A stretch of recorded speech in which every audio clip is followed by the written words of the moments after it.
Hello everyone, welcome to my UPSC. Madhya Pradesh assistant professor की regular basis पे हम तैयारी करवा रहे हैं।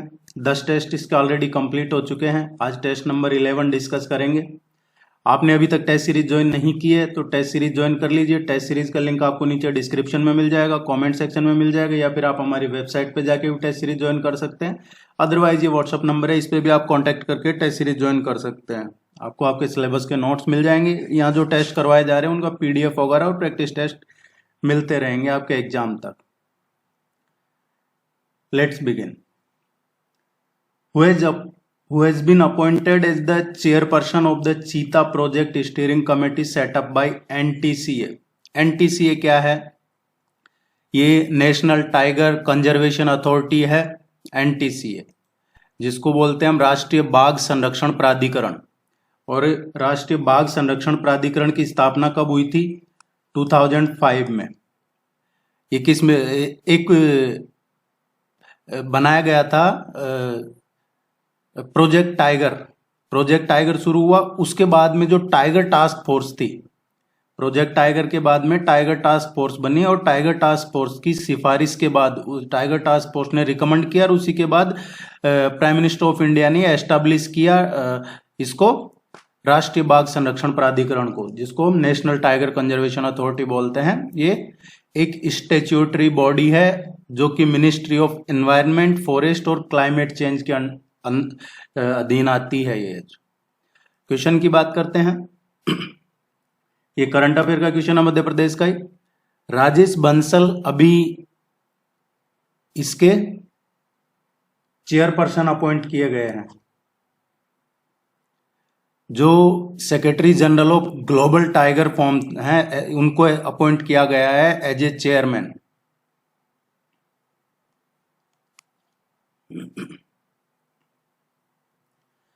दाम which was seen in the news is a. Dam क्या है? बिल्कुल ये दाम जो बोला जाता है आम भाषा में पैसा, उससे ही जुड़ा हुआ है। अभी जो साइबर सिक्योरिटी एजेंसी है, नेशनल साइबर सिक्योरिटी एजेंसी, उसने एडवाइजरी जारी की है इस दाम को लेके। ये दाम एक वायरस है जो ये इतना कैपेबल है कि अगर आपके डिवाइस में मोबाइल, लैपटॉप, डेस्कटॉप कुछ भी है आपके पास, टैबलेट, उसमें अगर आपने एंटीवायरस भी डाल रखा है तो उस एंटीवायरस को भी बाईपास कर जाता है ये, और फिर डिप्लॉइंग करता है रैंसमवेयर और जो भी टारगेटेड डिवाइस है उन पे। और ये इसकी ये इतना कैपेबल है ये वायरस कि जो आपकी कॉल रिकॉर्ड है, कॉन्टैक्ट्स है, हिस्ट्री है, कैमरा है, सबको हैक कर लेता है ये, और फिर उसके बाद में आपसे दाम मांगता है, पैसे मांगता है ये एक मालवेयर है। देखिए, मैं पहले भी कई बार डिस्कस कर चुके हैं हम इसको। मैं यही कहता हूं कि आपके पास कोई लिंक आता है, अननेसेसरी किसी भी लिंक पे क्लिक मत कीजिए। जब तक आप किसी लिंक पे क्लिक नहीं करते हैं, जब तक ऐसा नहीं है कि कोई ऐसे ही जबरदस्ती आ जाएगा आपके उसमें। ये जितने भी ये वायरसेज हैं ये जब भी आते हैं जब हम वहां पे जाके क्लिक करते हैं या किसी को परमिशन देते हैं। तो आप कोई ऐप डाउनलोड करते हैं तो उसमें जरूरी नहीं होता है कि आप उसके एक्सेस करने की, आपके कॉन्टैक्ट्स, कैमरा, इनको एक्सेस करने की परमिशन दें। आप डिनाई कर सकते हैं तो भी वो ऐप उतना ही काम करती है। जबकि हम क्या करते हैं कि एक जनरल रूल, थंब रूल बना रखा है कि कोई ऐप डाउनलोड किया तो उसमें यस यस यस करते हैं और वो सब फिर उसको परमिशन मिल जाती है। जबकि जरूरी नहीं है कि उसको परमिशन दें तो ही काम करेगा, ऐसा नहीं है। तो आप जरूर ध्यान रखिए। चाहे कई बार होता है होली, दिवाली, ईद, क्रिसमस, 15 अगस्त, 26 जनवरी, इनकी भी कई बार हमारे पास शॉर्ट लिंक बना के भेजते हैं लोग, उस पर क्लिक करते हैं, ओपन कुछ और होता है। तो आप अननेसेसरी किसी भी लिंक पे क्लिक ना करें, तो ऐसा कुछ नहीं होता है, फिर कोई हैक नहीं होता। What is the name of state bird of Madhya Pradesh? Madhya Pradesh का राजकीय पक्षी कौन सा है इनमें से?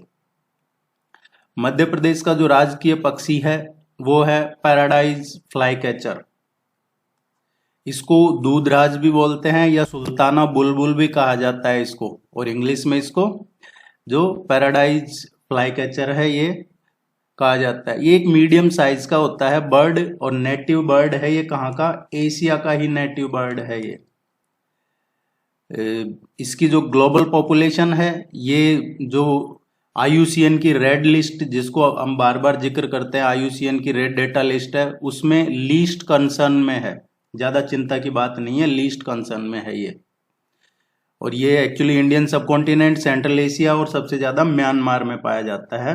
तो आप ध्यान रखिएगा, इस तरीके का एक क्वेश्चन आपके एग्जाम में पूछा जाएगा आपसे। आने वाले टेस्ट में आपको रेगुलर करवाते रहेंगे। आप चैनल को जरूर सब्सक्राइब करके जाइएगा।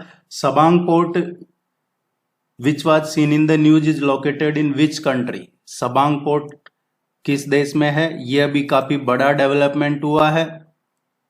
भारत और इंडोनेशिया ने, इंडिया और इंडोनेशिया ने 2018 में एक एग्रीमेंट किया था, इनके बीच में एक फॉर्म तैयार हुआ था। इसकी स्थापना हुई थी 2018 में, वो था IIIF,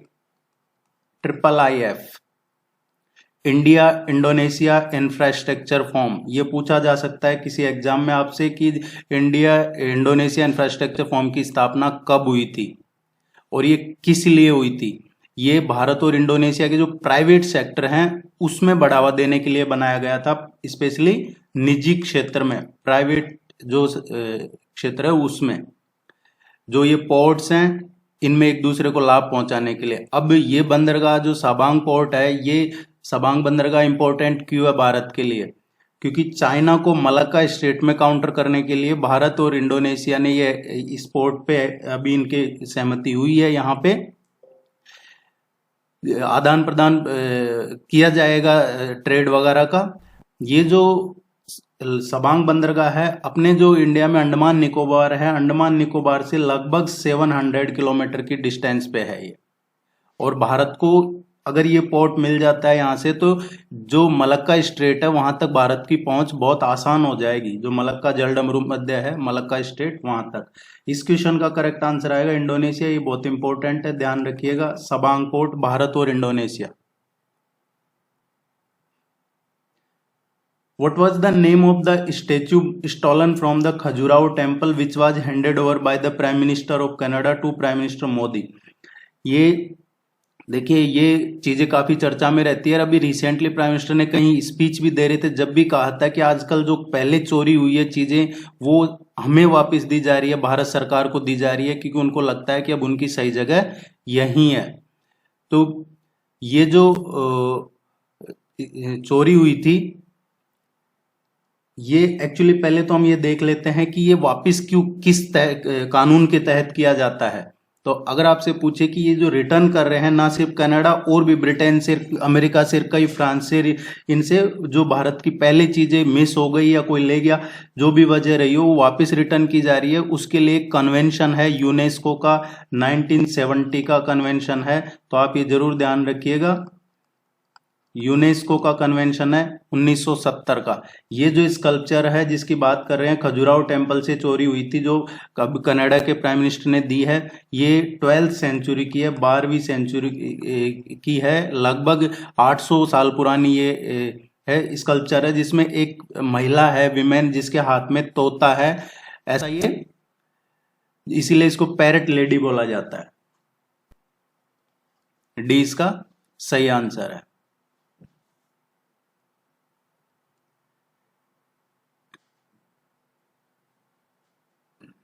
Recently, the Godar Dev temple of which district was declared ये state protected monument by the Madhya Pradesh cultural department. देखिए, जो हमारे मध्य प्रदेश से देखते हैं उनमें से कुछ लोग क्या है, उनको प्रोनाउंसिएशन का इश्यू रहता है। तो आप इसको गोदर देव, तो हम तो इंग्लिश में यही पढ़ते हैं, आप लोकल लैंग्वेज में इसको गोदर देव बोल लीजिए। हिंदी के टेस्ट करोगे, आप टेस्ट सीरीज ज्वाइन कर लीजिए, तो हिंदी में जो मिलेगा आपको, वहां पे ये आपका जो गोदर देव टेम्पल है वो ही मिलेगा आपको, ऐसा लिखा हुआ। तो इसमें आप कंफ्यूज ना हो, अननेसेसरी कमेंट करके टाइम खराब ना करे खुद का। Godardev temple of which district was declare a state protect, और ये कॉमन सेंस है, आप ग्रेजुएट है, इतना पता होना चाहिए आपको। Declare a state protected monument by the Madhya Pradesh cultural. ये रिसेंटली अभी ये जो टेम्पल है, इसको करंट में अभी जो मध्य प्रदेश का स्टेट मॉन्यूमेंट डिपार्टमेंट है, कल्चरल डिपार्टमेंट, उसने इसको स्टेट प्रोटेक्टेड मॉन्यूमेंट डिक्लेयर किया है। और ये कहाँ पे है? छिंदवाड़ा डिस्ट्रिक्ट में है, मध्य प्रदेश में।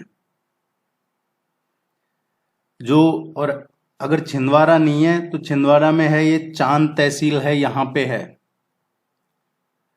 इसमें किसके लिए फेमस है? ये टेम्पल है जो लॉर्ड शिवा के को डेडिकेटेड है, भगवान शिव को डेडिकेटेड है ये, और ये 13th सेंचुरी का बनाया हुआ है। इससे रिलेटेड एक क्वेश्चन और पूछा गया है मध्य प्रदेश के एग्जाम में कि ये जो टेम्पल है, अभी मिला है इसको स्टेट प्रोटेक्टेड मॉन्यूमेंट का दर्जा, तो लेकिन ये जो गोदरदेव टेम्पल है ये किस स्टाइल का बना हुआ है? लॉर्ड शिवा को डेडिकेटेड है, ये भूमित्र स्टाइल का बना हुआ है,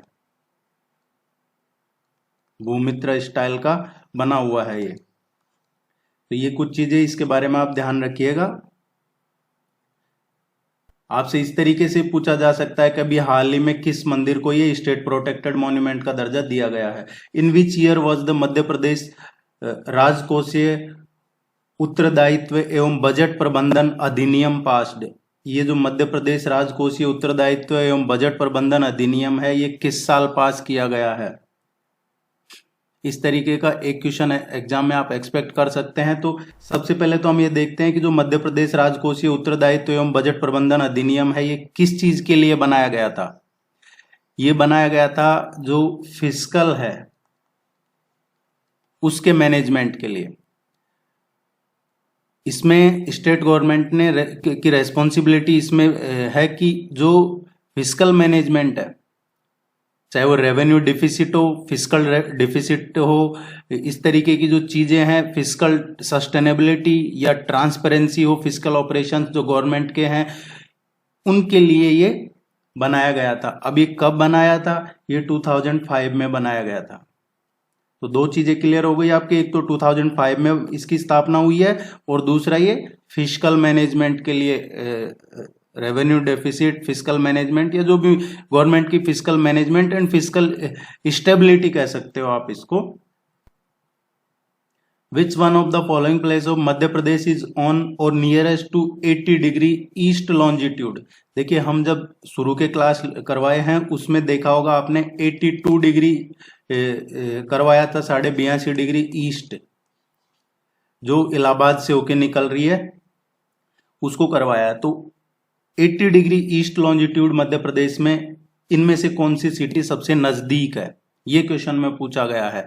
आपको मध्य प्रदेश का मैप करवाया जा चुका है, आप उसको बार बार पढ़ेंगे तो आप इस क्वेश्चन को, इस तरीके का अगर क्वेश्चन एग्जाम में आते हैं तो आप इजीली कर देते हैं। देखिए, जबलपुर है, जबलपुर का अगर हम देखें तो इसका जो लॉन्जिट्यूड है ये है 79.93। रीवा का देखें तो रीवा है, ये इससे भी पहले आ जाता है। पन्ना का देखेंगे तो पन्ना है 80.18 पे। कटनी का देखेंगे ये 80.42 पे है। सो अब देखेंगे इसमें कौन सा 80 के नजदीक है। ये जो रीवा रह गया है इसका है 71 पॉइंट समथिंग आता है, इसका एक्चुअल है जो 71.81 या 80 है। आप इसको कंफर्म चेक कीजिएगा, या तो 81 है या 80 है। जो सबसे नजदीक है 80 डिग्री के वो ये है जबलपुर। ए इसका करेक्ट आंसर आएगा। Bhavantar Bhugtan Yojana of Madhya Pradesh is related to which sector? जो भावांतर भुगतान योजना है ये कौन से सेक्टर से रिलेटेड है? देखिए, भुगतान योजना है, जैसा इसके नाम में लग रहा है, ये गवर्नमेंट ऑफ मध्य प्रदेश की है। और इस स्कीम के में क्या होता है कि जो फार्मर्स हैं उनको डिफरेंस पे किया जाता है ऑफिशियली। जो एक तो मिनी जो एमएसपी है उसका जो ऑफिशियल डिफरेंस है, उनकी प्राइस किस में बिकी है, किस दाम में, और गवर्नमेंट का जो ऑफिशियल एमएसपी है वो। तो जो भी हाई होता है, एक तो मॉडल प्राइस हो गया जिसपे उन्होंने अपनी फसलें बेची है, वो मॉडल प्राइस हो गया। और दूसरा जो मिनिमम सपोर्ट प्राइस है, मॉडल प्राइस तो ये गवर्नमेंट का हो गया, और जो मिनिमम सपोर्ट प्राइस जिसपे उन्होंने अपना फसल बेचा है उसमें डिफरेंस जो ज्यादा होता है, वैसे गवर्नमेंट का रेट ज्यादा है तो फिर गवर्नमेंट डिफरेंस देती है किसानों को, तो ये एग्रीकल्चर फील्ड के लिए है, एमएसपी के रिगार्डिंग है, जो डिफरेंस होता है वो दिया जाता है किसानों को। The player who was awarded with Arjuna award, Dronacharya award, Rajiv Gandhi Khel Ratna award and Padmashri award, इनमें से कौन से प्लेयर हैं जिनको Arjun award, Dronacharya award, Rajiv Gandhi Khel Ratna award and Padmashri award मिल चुका है? देखिए राजीव गांधी खेल रत्न अवार्ड है, इसका नाम अब चेंज होके और मेजर ध्यानचंद के नाम पे हो चुका है, इसका नाम मेजर ध्यानचंद हो चुका है। तो इनमें से जो प्लेयर हैं जिनको ये मिला है, ये हैं फुलेला गोपीचंद। इंपॉर्टेंट है, इस तरीके का क्वेश्चन एग्जाम में एक्सपेक्ट कर सकते हैं आप। जो राजीव गांधी खेल रत्न है, इसका नाम मेजर ध्यानचंद अवार्ड किया, ये कब किया है आप इसको क्रॉस चेक कीजिएगा, ये आई थिंक अगस्त 2021 में किया है, और अगर एग्जैक्ट बात करें तो 5 या 6 अगस्त को किया है, ये 5 या 6 अगस्त 2021 को किया है, जहां तक है क्रॉस चेक कर लीजिएगा। बाकी इसका मेजर ध्यानचंद, इसका नाम चेंज कर लिया है, ये डी इसका करेक्ट आंसर है। विच one of the following rivers does not join river Chambal? इनमें से चंबल को कौन सी ज्वाइन नहीं करती है, कौन सी नदी चंबल में जाके नहीं मिलती है? इसका जो करेक्ट आंसर आएगा सी आएगा, बेतवा। बेतवा रिवर मध्य प्रदेश और उत्तर प्रदेश में फ्लो होती है, और बेतवा नदी है जो चंबल में मर्ज नहीं होती है, ज्वाइन नहीं करती है, ये ज्वाइन करती है यमुना को, यमुना को ज्वाइन करती है। बाकी सब जो ये है, ये चंबल की ट्रिब्यूटरीज है, सहायक नदियां हैं। चंबल की जो सहायक नदियां कौन सी है? बनास, काली सिंध, शिप्रा, पार्वती, ये सब चंबल की सहायक नदियां हैं।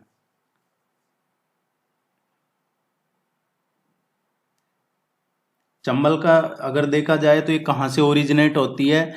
ये ओरिजिनेट होती है, ए पीक है सिंगार,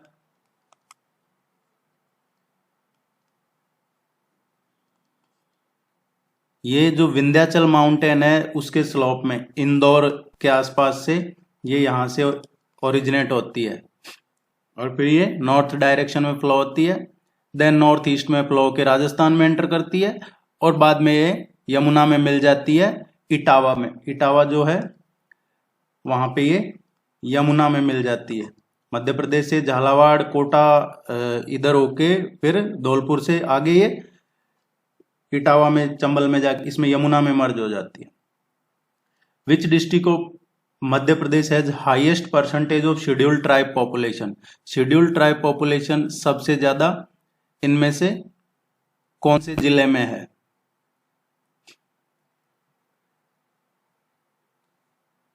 देखिए झाबुआ जो है, इसमें शेड्यूल्ड ट्राइब पॉपुलेशन है 86%। बारवानी है, बारवानी में इसमें 66% के आसपास है। जो ढिंडोरी है, इसमें 64% के आसपास शेड्यूल्ड ट्राइब पॉपुलेशन है, और अलीराजपुर जो है इसमें सबसे ज्यादा है 88.98%, अराउंड 89%। देखिए अभी रिसेंटली ये जो एक बाबा है, एक कोई बागेश्वर, इनका कोई प्रोग्राम हो रहा था, तो कई लोग हैं जो उसमें मध्य प्रदेश हाई कोर्ट में पहुंच गए थे कि ये प्रोग्राम कैंसिल करवाइए, क्योंकि वहां पे ट्राइबल एरिया है और ट्राइब्स को प्रॉब्लम होगी, वहां उनके जो भी धार्मिक चीजें हैं वो उनमें प्रॉब्लम होगी। तो इस तरीके से ये चीजें कंट्रोवर्सी में, चर्चा में इसमें रहती है, तो ये क्वेश्चन पूछ लिया जाता है कि भाई ऐसा क्या है, कौन से जिले में ज्यादा है जो इस वजह से ये हो रहा है। तो आप देखेंगे मध्य प्रदेश में तो ये ट्राइब्स का पॉपुलेशन काफी है। अलीराजपुर जो है उसमें शेड्यूल्ड ट्राइब की बात हो रही है, शेड्यूल्ड ट्राइब सबसे ज्यादा अलीराजपुर में है, लगभग 89%। Among the following was not acted as the chief secretary of Madhya प्रदेश? इनमें से कौन मध्य प्रदेश के चीफ सेक्रेटरी नहीं रहे हैं? देखिए ये क्वेश्चन मैं इसलिए करवा रहा हूं आपको क्योंकि ये इस तरीके के क्वेश्चन है जिसमें आप कंफ्यूज हो जाते हैं, और जिसके लिए मैं आपको बार बार बोलता हूं कि आप चाहे क्वेश्चन को सॉल्व करने से पहले 2 बार पढ़ लीजिए, जब तक क्वेश्चन को समझ ना लें हम, जब तक उसको सॉल्व ना करें। ये वैसा ही क्वेश्चन है। इसका जो करेक्ट आंसर आएगा ये आएगा पीके नौराहना। ये मध्य प्रदेश के चीफ सेक्रेटरी नहीं रहे, लेकिन अगर आपने इस क्वेश्चन को अच्छे से नहीं पढ़ा तो आप इसको सही नहीं करके आ सकते, क्योंकि नौराहना है ये पढ़ेंगे आप। पीके नौराना की आपके दिमाग में अगर नौराना आ जाता है तो नौराना लॉन्गेस्ट सर्विंग चीफ सेक्रेटरी रहे हैं मध्य प्रदेश के, लेकिन उनका नाम क्या है? आरपी नौराना। आरपी नायक हैं, इनकी बात करें तो ये मध्य प्रदेश के चीफ सेक्रेटरी रहे हैं 1969 से और 72 तक। मैं पूरी लिस्ट आपको, ये जो टेस्ट सीरीज ज्वाइन कर रखा है आपको, ये पूरी लिस्ट आपको मेल पे या जहां भी आपने ले रखा है वहां सेंड कर दिया जाएगा, आप निश्चिंत रहें। बीके दुबे हैं, बीके दुबे चीफ सेक्रेटरी रहे हैं मध्य प्रदेश के 1980 से, और ये रहे हैं 1980 तक ही रहे हैं ये, लेकिन ये मार्च से और अक्टूबर 1980 तक रहे हैं। आर एस खन्ना की बात करें तो आर एस खन्ना है, ये भी चीफ सेक्रेटरी रहे हैं मध्य प्रदेश के सितंबर 1989 से और मार्च 90 तक, लेकिन पीके नौराना नहीं रहे हैं चीफ सेक्रेटरी मध्य प्रदेश के, वो आरपी नौराना रहे हैं। और आरपी नौराना कौन थे? ये थे Ronald Carlton Vivian Naurana, Pidade Naurana. Ronald Carlton Vivian Pidade Naurana, ये इनका पूरा नाम है। ये एक इंडियन सिविल सर्विसेज ऑफिसर थे, ये राइटर भी रहे हैं, लॉन्गेस्ट सर्विंग, लॉन्गेस्ट नहीं सेकंड लॉन्गेस्ट रहे हैं एक्चुअली, ये second longest serving chief secretary रहे हैं मध्य प्रदेश के। इनकी एक बुक भी है, काफी फेमस बुक है, जो कई बार पूछ ली जाती है एग्जाम में, वो भी आप ध्यान रखिएगा। ये tale told by an idiot.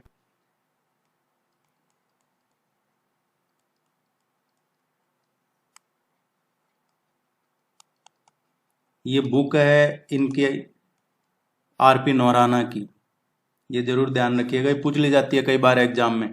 और ये इनको जो 3rd हाईएस्ट सिविलियन अवार्ड है हमारे यहाँ, पद्म भूषण, वो भी मिला हुआ है 1975 में।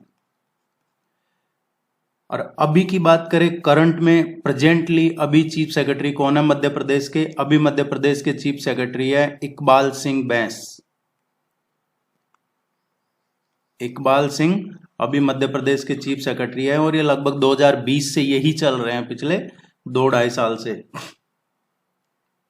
तो ये आप जरूर ध्यान रखिएगा, क्वेश्चन को अच्छे से पढ़ना है, गलत नहीं हो।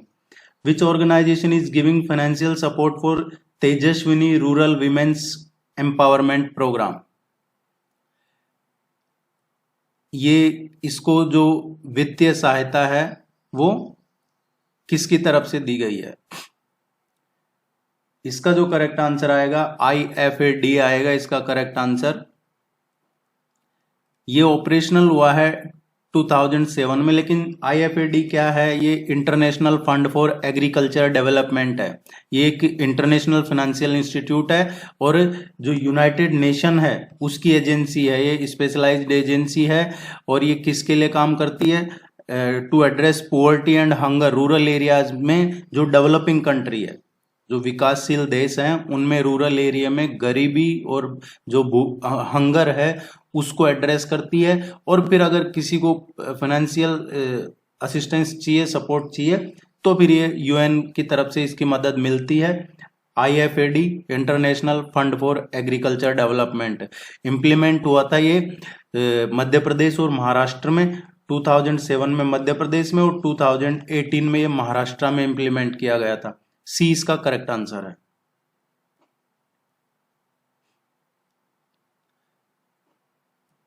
मुख्यमंत्री Gram Sadak Yojana in Madhya Pradesh was implemented from which year? Mukhyamantri Gram Sadak योजना मध्य प्रदेश में कब लागू की गई थी, कब इम्प्लीमेंट हुई थी? ये मुख्यमंत्री जो ग्राम सड़क योजना है ये 2010-11 में इम्प्लीमेंट की गई थी। जो रोड हैं गांव में जनरल कैटेगरी के जो रोड हैं जहां पे 500 से कम की पॉपुलेशन है और ट्राइबल डोमिनेटेड एरियाज में जहां 250 से कम की पॉपुलेशन है, उनके लिए है ये स्कीम। आप इसमें कंफ्यूज ना होइए। मुख्यमंत्री ग्राम सड़क योजना 500 पॉपुलेशन, 500 की आबादी, कहाँ पे? जनरल कैटेगरी के जो गांव हैं उनमें। और अगर 250 की भी पॉपुलेशन है जहां पे ट्राइबल है, ट्राइबल डोमिनेंट एरिया है, उनमें 250 की पॉपुलेशन, उस जगह के लिए सड़क रोड कंस्ट्रक्शन के लिए ये स्कीम लागू की गई थी। और इसमें टोटल लगभग 700 विलेजेस इस स्कीम के अंतर्गत आते हैं।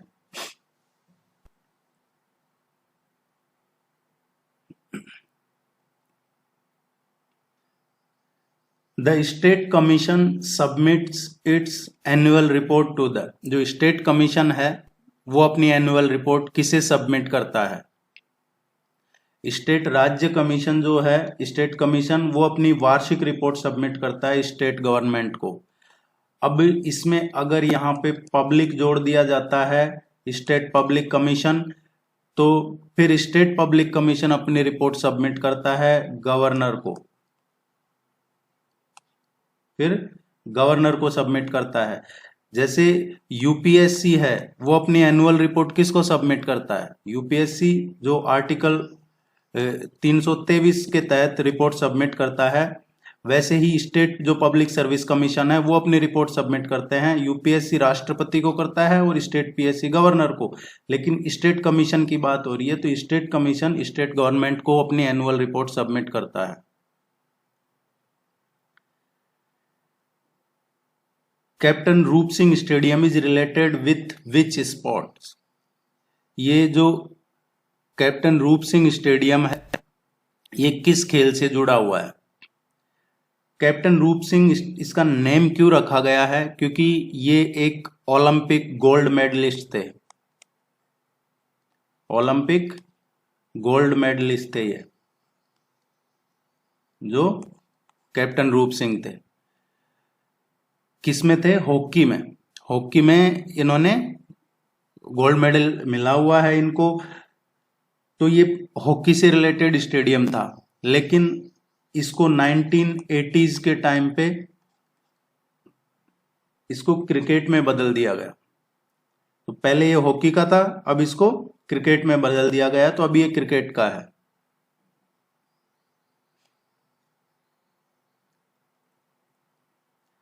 विच of the following sports award is related to Madhya Pradesh state? Madhya Pradesh से जुड़ा हुआ कौन सा स्पोर्ट्स अवार्ड है इनमें से? लक्ष्मण अवार्ड। लक्ष्मण अवार्ड है, ये स्पोर्ट्स अवार्ड है उत्तर प्रदेश का। गांधर्व अवार्ड, जो गांधर्व अवार्ड है, कुमार गांधर्व अवार्ड, ये अवार्ड एसोसिएटेड है किसके साथ? इंडियन म्यूजिक के साथ। एकलव्य अवार्ड है, एकलव्य अवार्ड ये दिया जाता है, स्पोर्ट्स अवार्ड दिया है ये मध्य प्रदेश गवर्नमेंट का। अर्जुन अवार्ड है, ये स्पोर्ट्स के अचीवमेंट में, जो स्पोर्ट्स के फील्ड में जो आउटस्टैंडिंग अचीवमेंट है उसको रिकॉग्नाइज करने के लिए गवर्नमेंट ऑफ इंडिया अवार्ड देती है ये मध्य प्रदेश का नहीं है। एकलव्य अवार्ड ये मध्य प्रदेश राज्य का, स्टेट मध्य प्रदेश स्टेट का अवार्ड है, स्पोर्ट अवार्ड, स्पोर्ट्स अवार्ड है। आप जरूर ध्यान रखिएगा।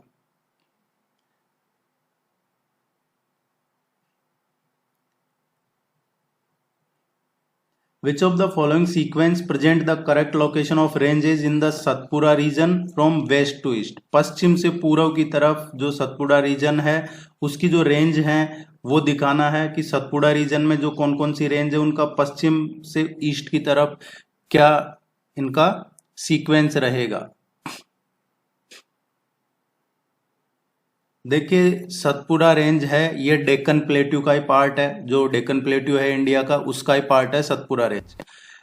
ये एक सतपुरा जैसा इसका नेम है, ये 7 माउंटेन्स की सीरीज है सतपुरा रेंज, वेस्टर्न इंडिया में लोकेटेड है। और ये सतपुरा रेंज कहाँ से पास होती है?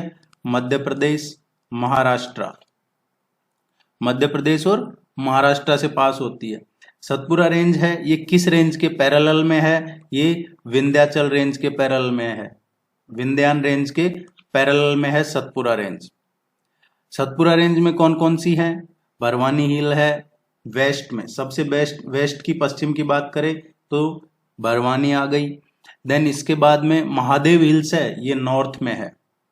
और जो मैकल रेंज है वो ईस्ट में है। आपको मैंने पहले पढ़ाया वो बताया हुआ है कि जो मैकल रेंज है, मैकल ये सतपुरा रेंज और विंध्याचल रेंज का मीटिंग पॉइंट है, ये ईस्टर्न साइड में है। तो इस क्वेश्चन का जो करेक्ट आंसर आएगा ये फर्स्ट वन आएगा।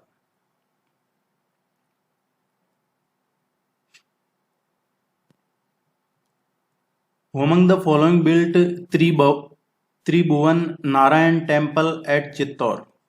ये चित्तौड़ राजस्थान में है, लेकिन ये जो टेम्पल है ये मध्य प्रदेश में भी जुड़ा हुआ है, अभी चर्चा में है, इसलिए क्वेश्चन करवाया जा रहा है आपको। जो त्रिभुवन नारायण टेम्पल है इसको बनाया था राजा भोज ने, जो परमार डायनेस्टी के थे राजा भोज, इन्होंने बनाया था 11वीं सेंचुरी में। ये हिंदू टेम्पल है और ये डेडिकेटेड है शिवा को, लॉर्ड शिवा, भगवान शिव को डेडिकेटेड है। और ये चित्तौड़ का जो किला है राजस्थान में उसमें है ये। सी इसका करेक्ट आंसर आएगा। Which of the following has not been the commissioner of Madhya Pradesh state election commission? Madhya Pradesh का जो स्टेट इलेक्शन कमीशन है उसका इनमें से कौन कमिश्नर नहीं रहा हुआ है?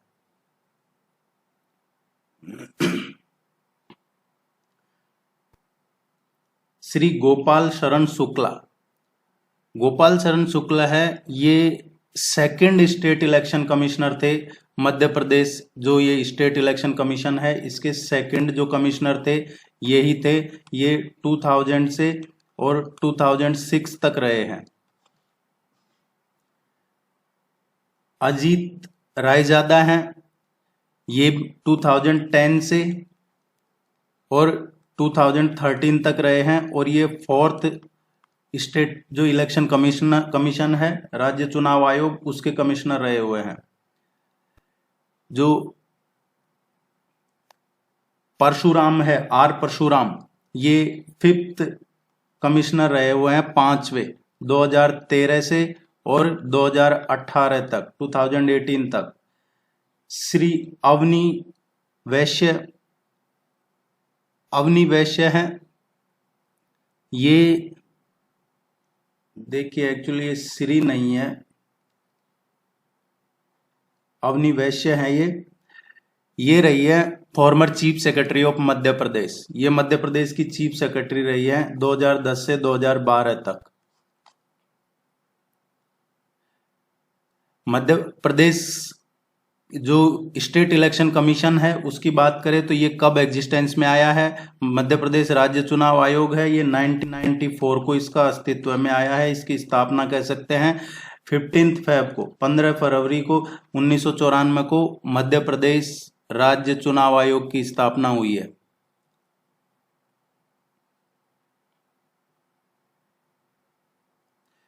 अभी करंट में कौन है state election commissioner Madhya Pradesh के? ये आप चेक कीजिएगा, जहां तक मेरी जानकारी में है अभी बीपी सिंह है, आप क्रॉस चेक जरूर कीजिएगा। बाकी बसंत प्रताप सिंह अभी शायद करंट स्टेट इलेक्शन कमिश्नर है मध्य प्रदेश के। ये बदलते रहते हैं तो आप अपडेट रहिएगा। Which two cities of Madhya Pradesh included in town of export excellence? ये आजकल कई जगह पूछे जा रहे हैं इस तरीके के क्वेश्चन, अलग अलग स्टेट के जो एग्जाम्स लग रहे हैं उनमें टाउन ऑफ एक्सीलेंस का मैं आपको बता देता हूं। टाउन ऑफ एक्सीलेंस इंडिया में कहां कहां कौन कौन से टाउन ऑफ एक्सीलेंस है? पहला है यूपी उत्तर प्रदेश में, और ये किसके लिए फेमस है?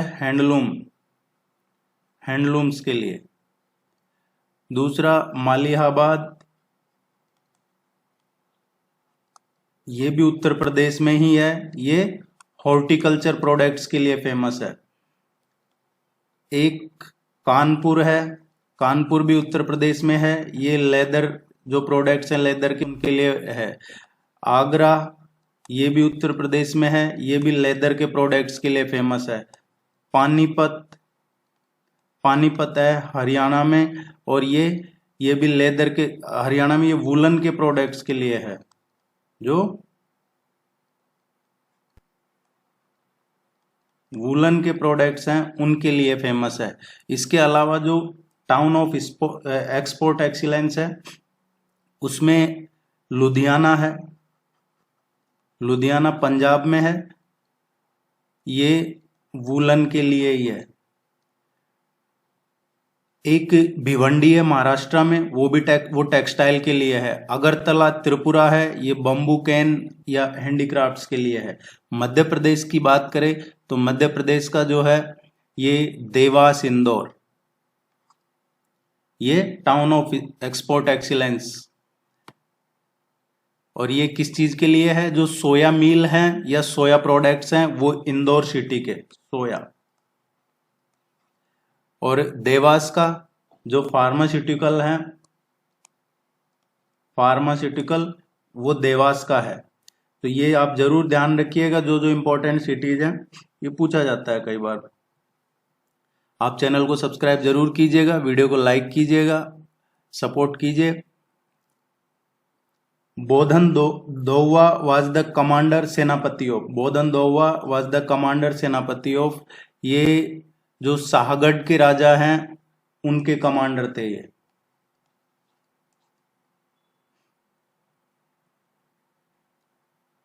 The active participant of the Bundela rebellion of 1842, हृदय शवाज जमींदार of which of the following place.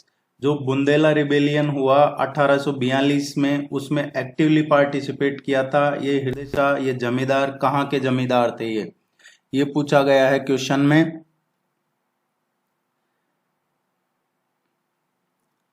देखिए आपको है जो यहाँ पे कुछ क्वेश्चन आपको लगा होगा मिस हैं, हाँ कुछ क्वेश्चन रैंडमली मिस हैं, टेस्ट सीरीज के पूरे क्वेश्चन नहीं करवाए गए हैं यहाँ पे आपको, तो आप टेस्ट सीरीज ज्वाइन कर लीजिए ताकि आपको पूरे 50 क्वेश्चन मिले। क्योंकि ऐसा नहीं हो कि आप यहाँ देखने के बाद आपको लगे क्वेश्चन मिस क्यों है, वो जैसा कि मैंने आपको पहले भी इन्फॉर्म किया है कि यहाँ पे पूरे टेस्ट नहीं मिलेंगे। इस क्वेश्चन का करेक्ट आंसर आएगा डी, ये हीरापुर के जमींदार थे, और ये कहाँ पे है? ये टाउन है बालाघाट डिस्ट्रिक्ट में। All the very best, good luck, thank you very much.